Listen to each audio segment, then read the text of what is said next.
Bienvenidas y bienvenidos alumnas y alumnos de secundaria. Me da mucho gusto recibirlos en una sesión más de Lengua Materna 3. Qué gusto poder acompañarlos una vez más en Aprende en Casa. Nosotros somos Enrique Rodal y la maestra Elena González. Antes de iniciar, tengan presente que a nuestros hábitos de estudio debemos sumar buenos hábitos de higiene, así como practicar alguna actividad física, hidratarnos bien y procurar una sana alimentación en la medida de lo posible. Hagámoslo desde la seguridad de nuestro hogar para protegernos todos. En esta sesión abordaremos el aprendizaje esperado, escribe artículos de opinión, argumentando su punto de vista y asumiendo una postura clara en relación con el tema. El propósito es que ustedes puedan estructurar artículos de opinión. Nuestra sesión se titula Estructurando la opinión. Para esta sesión necesitaremos los siguientes materiales: su siempre confiable cuaderno, bolígrafo, lápiz, colores, libro de texto de Lengua Materna 3. En su cuaderno registren la fecha y el aprendizaje esperado. Escribe artículos de opinión, argumentando su punto de vista y asumiendo una postura clara en relación con el tema. Recuerden que todo lo que veamos tiene la finalidad de ampliar su conocimiento. Por ello es muy importante que tomen nota de todo lo que les parezca importante del tema, así como sus dudas e inquietudes. Muchas de estas podrán resolverlas mediante la consulta de su libro de texto y preguntándole a su maestra o maestro. ¡Qué bonita quedó la capa de tu disfraz! Sí, ¿verdad? Solo que ahora tengo un dilema, maestra. Como la hicieron de doble vista, no sé qué color vaya mejor con el disfraz. ¿Usted qué opina? Creo que necesito más información para ayudarte a decidir, aunque ambos colores se ven bien. Pues mire, mi disfraz es de superhéroe, pero el traje es casi todo negro con algunos detalles en rojo, verde y amarillo. De acuerdo. Pues pensando en la estética usual de los trajes de superhéroes, creo que el color amarillo debe ir en la parte interna para que resalte la silueta y contraste con el negro del traje. Así además combina con el resto de los colores. Y quien te vea de espaldas verá los pantalones, las botas y la capa todo negro. Maestra, muchas gracias por su opinión. Así como me lo explicó, ya me lo imaginé y me gusta más. Combinar colores, la verdad, no es lo mío. Como podemos ver, en nuestra vida cotidiana es muy común exponer nuestra opinión respecto a diversos temas o asuntos. Sin embargo, no todas las opiniones son iguales. En el caso de la capa, pude emitir una opinión de manera muy rápida, solo con algunos datos. Pero hay otras opiniones que requieren de mayor reflexión y, por supuesto, una documentación más profunda. Por ello, siempre debemos tener presente que una opinión, por sencilla que parezca, debemos tomarla de forma responsable. Es decir, tenemos que investigar o reflexionar bien antes de decir algo sobre lo que se nos pregunta o simplemente deseamos externar. En la sesión trabajaremos sobre este segundo tipo de opinión, la que emiten quienes escriben en revistas o periódicos defendiendo o atacando una postura, es decir, la que se plantea en los llamados artículos de opinión. Para eso, revisaremos algunos ejemplos para identificar cada una de sus partes. Pero antes de iniciar, los invito a ver el siguiente video sobre la lectura entre líneas y el artículo de opinión. En nuestra profesión, buscamos estrategias para entender lo que el autor quiere decir. Aunque no lo haga explícitamente, tratamos de leer entre líneas. Al leer entre líneas, estamos poniendo en práctica el nivel inferencial. Como lectores, asociamos lo leído con nuestras experiencias y conocimientos previos sobre el tema. Veamos un ejemplo. El agua dulce es un recurso finito, vital y necesario para el desarrollo social y económico del ser humano. 97.5% del total de agua existente en el planeta es salada y solo 2.5% es dulce. Debido a la actividad humana, en los últimos 30 años se ha deteriorado la capacidad de los ecosistemas acuáticos para cumplir con sus funciones más importantes. La información que puede extraerse a partir de una lectura literal es, por ejemplo, que 97.5% del total de agua existente en el planeta es salada y solo 2.5% es dulce.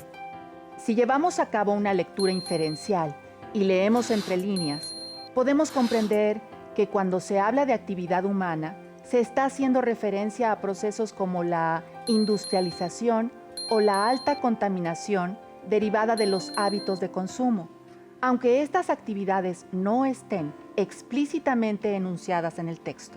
Si hiciéramos una lectura crítica, reflexionaríamos en torno a los beneficios y riesgos de dicha actividad humana y reconoceríamos acciones necesarias para conservar el agua. Al leer entre líneas podremos detectar lo siguiente. El tono y el estilo del texto. El tono puede ser íntimo, serio, irónico, condescendiente. Y el estilo, conciso, sentencioso, sencillo o afectado. Su estructura, es decir, cómo se presenta la información, la relación entre las ideas presentadas en el texto y su jerarquización. Y la intención del escritor, que puede ser convencer, informar, transmitir un placer estético con el lenguaje o inducir una reflexión en el lector. Los artículos de opinión son textos que requieren poner en práctica la lectura entre líneas, para comprender la postura del autor, así como el porqué de sus argumentos. Cuando aprendemos a leer entre líneas, alcanzamos una visión general y coherente del texto. Exacto. Y de esa manera también advertimos sus fines y sus alcances. Por lo que veo, maestra, para poder desmenuzar un artículo de opinión, debemos desarrollar una lectura inferencial y crítica. Luego de una literal, claro está. Hacer diferentes tipos de lectura nos permitirá conocer mejor la opinión del autor o articulista e identificar su estructura de mejor forma. Correcto. Pero para ir practicando, leamos el siguiente artículo de opinión sobre el 75º aniversario de los bombardeos atómicos, publicado el 6 de agosto de 2020 por el secretario general de las Naciones Unidas, Antonio Guterres. ¿Me ayudas, Enrique? ¡Claro! Vayan leyendo con nosotros allá en casa. 75º aniversario de los bombardeos atómicos de Hiroshima y Nagasaki. Es hora de acabar con la amenaza nuclear.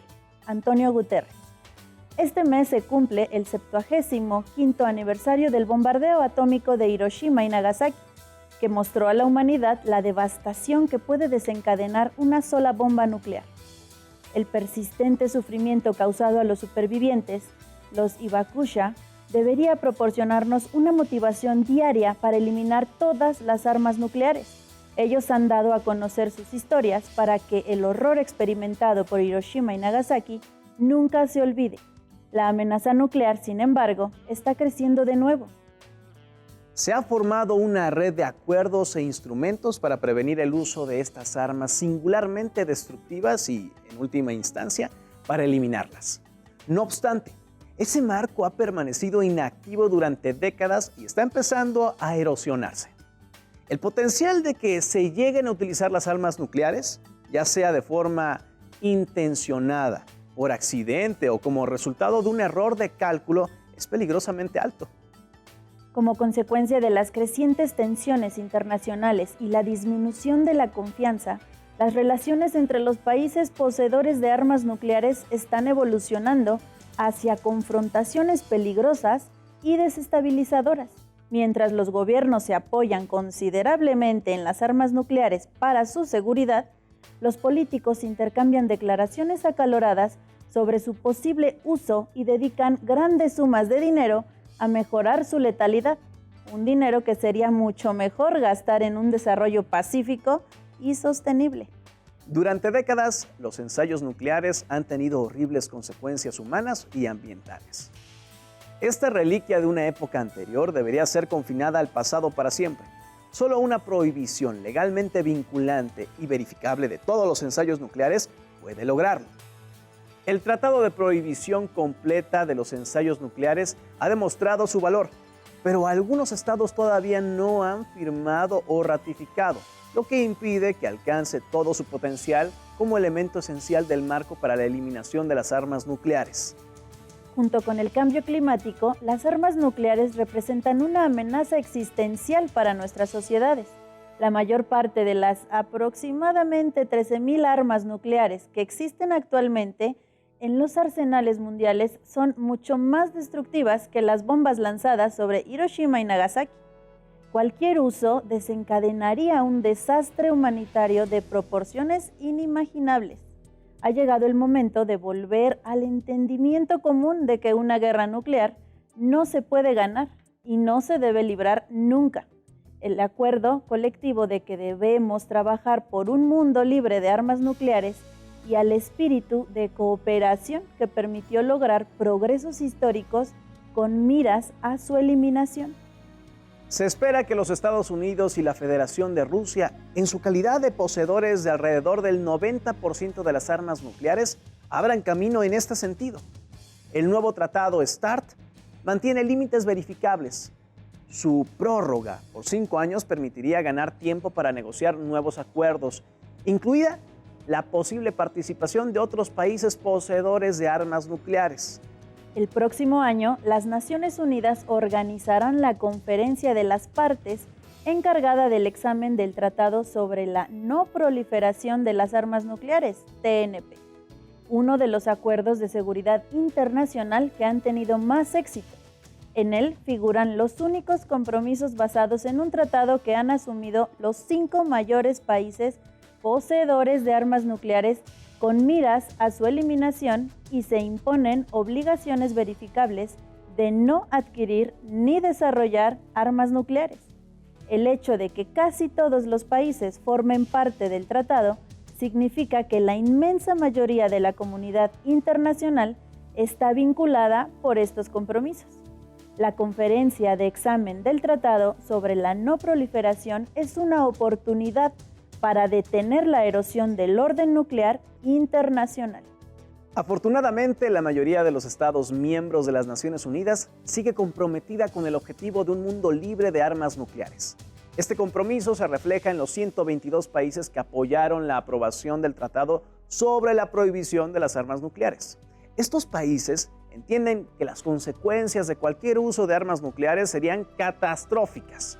No podemos arriesgarnos a una repetición de Hiroshima o Nagasaki, o algo peor. Al tiempo que reflexionamos sobre el sufrimiento de los Hibakusha, debemos ver esta tragedia como un clamor para la humanidad y comprometernos de nuevo con un mundo libre de armas nucleares. ¿Qué les pareció el artículo?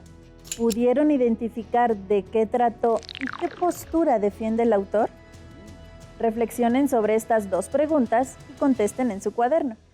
Es muy interesante, profesora. Sin duda alguna, su autor, que como ya nos habían comentado, es el secretario general de las Naciones Unidas, Antonio Guterres, está haciendo un llamado claro para tomar acciones sobre el tema de las armas nucleares.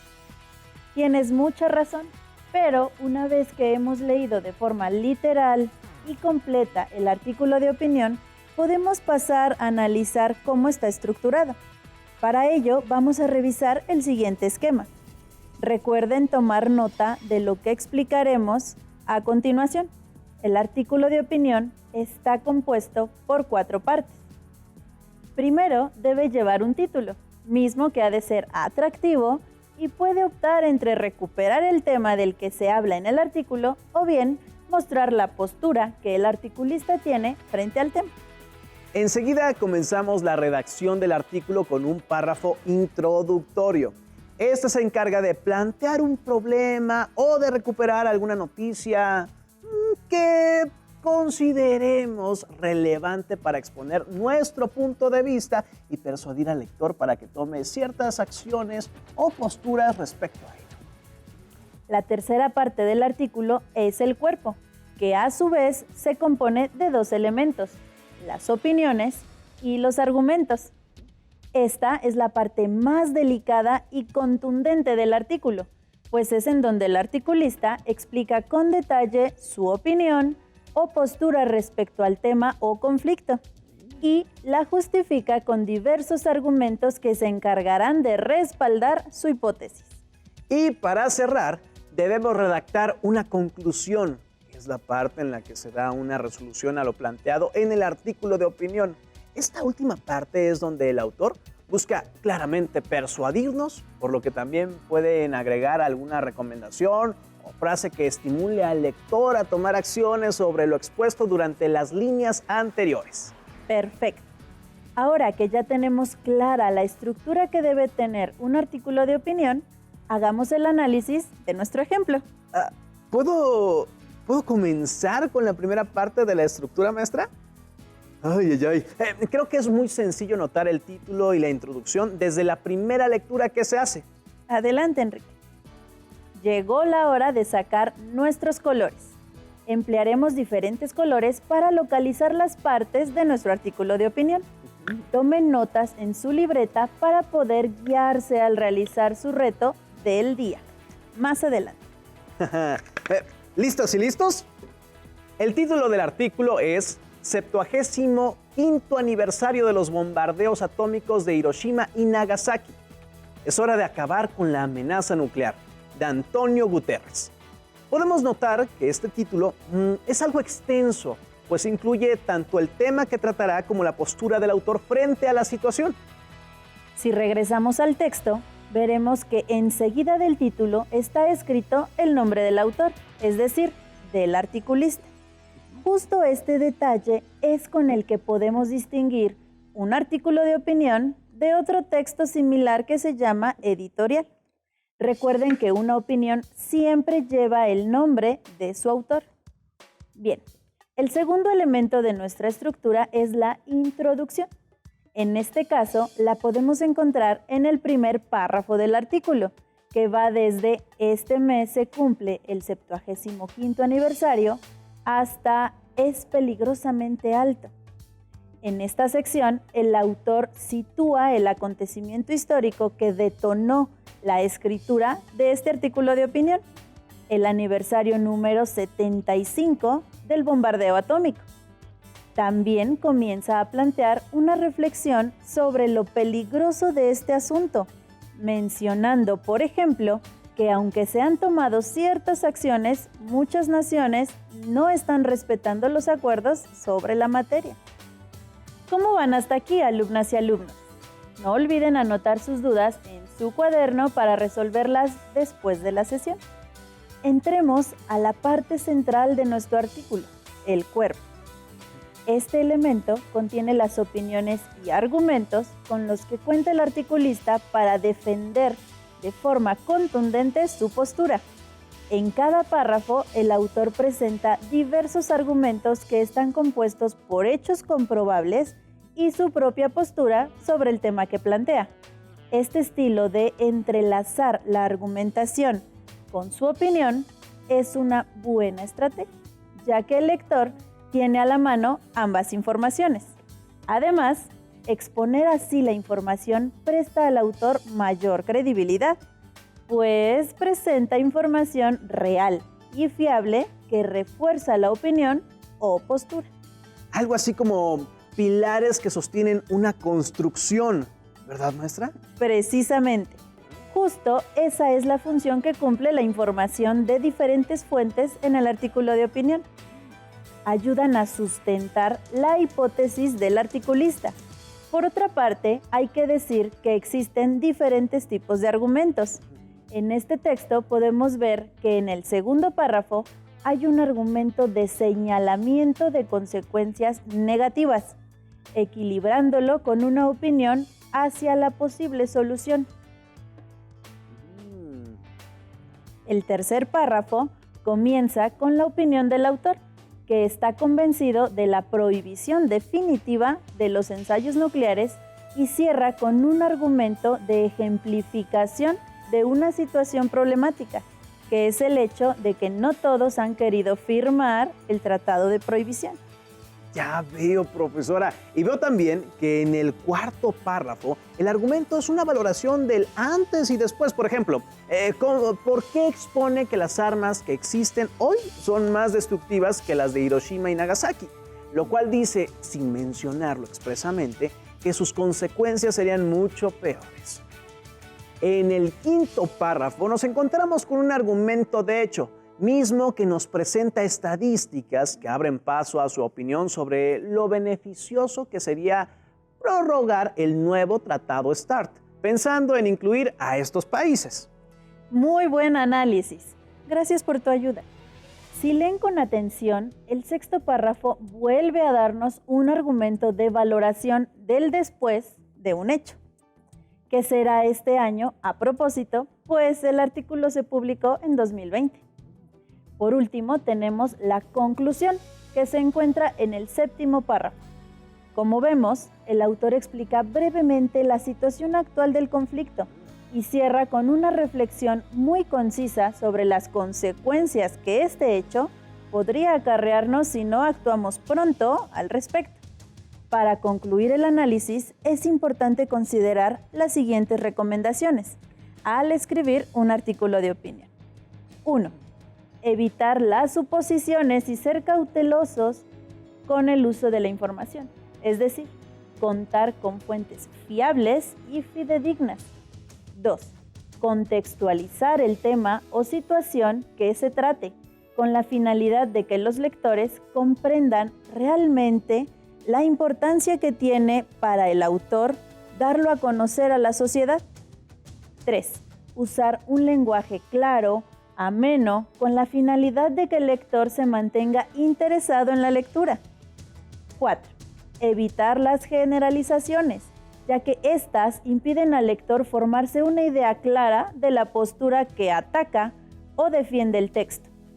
Como pudimos ver a lo largo de nuestra sesión, el artículo de opinión tiene una estructura sencilla, de 4 elementos, pero muy precisa a la vez, pues cada aspecto tiene una función específica que destaca lo que el autor desea transmitirnos. Recuerden que el artículo de opinión debe tener 4 elementos fundamentales. Título, que debe ser atractivo. Es la primera pista sobre el tema y postura del artículo. Introducción. En esta parte se señala al lector el tema del artículo y se refieren los aspectos fundamentales e importantes. Cuerpo. En esta parte se explicitan los aspectos fundamentales del tema y se apoya en una serie de datos y ejemplos con el propósito de ubicar el tema. En esta sección se plantean el análisis y los razonamientos del autor, por lo que es importante poner atención para distinguir la información y datos duros de las opiniones personales de quien firma el artículo. Conclusión. El autor cierra sus argumentos mediante una recapitulación sobre lo que ha expuesto y precisa su postura frente al tema. En esta parte, el articulista puede presentar una solución, conminar a la sociedad a llevar a cabo una acción o bien plantear una hipótesis. Como pudimos darnos cuenta a lo largo de la sesión, al exponer una opinión debemos sustentarla en información comprobable y cuidar la veracidad de nuestras fuentes de información. Por otro lado, como lectores de artículos de opinión, lo primero que debemos hacer es identificar cómo está compuesto, es decir, su estructura, para después buscar la postura que propone y los elementos en que la sustenta, tanto los hechos como las opiniones. Esto nos permitirá tener una idea clara de lo que propone y contrastarlo con nuestro propio punto de vista, para apoyarlo o rebatirlo. Ya que sabemos esto, alumnas y alumnos, les propongo el siguiente reto. Busquen en un periódico o revista impresa o digital, o en su libro de texto, algún artículo de opinión. Recuerden que el nombre del autor es lo que identifica al artículo de opinión. Léanlo varias veces, localicen con diferentes colores los elementos de su estructura y contesten las siguientes preguntas al final de su análisis. 1. ¿Cuál es el tema que trató el artículo de opinión? 2. ¿Cuál es la postura del articulista? 3. ¿Estás de acuerdo con la opinión que tiene el autor sobre el tema? ¿Por qué? Si desean leer más ejemplos o reforzar algunos de los contenidos que vimos, los invito a que revisen su libro de texto. Solo tienen que buscar el aprendizaje esperado. Escribe artículos de opinión argumentando su punto de vista y asumiendo una postura clara en relación con el tema. O bien, pueden hacer uso de las TIC para conocer más del tema. Les agradecemos la atención brindada y su valiosa participación. Esperamos verlos muy pronto en otra sesión de Aprende en Casa. ¡Hasta la próxima! Si tienes dudas o necesitas ayuda, llama al Centro de Apoyo Pedagógico a Distancia. El número de teléfono para secundaria es el 55 36 01 71 23. Si requieres consultar los libros de texto en versión digital, recuerda que los puedes encontrar en la página conalitech.cep.gov.mx. Y recuerda que también cuentas con el sitio aprendeencasa.cep.gov.mx, en donde podrás ver nuevamente los videos de los programas y además encontrarás actividades para fortalecer tus aprendizajes. También te invitamos a que consultes las plataformas nuevaescuelamexicana.cep.gov.mx y tripulantes.cep.gov.mx.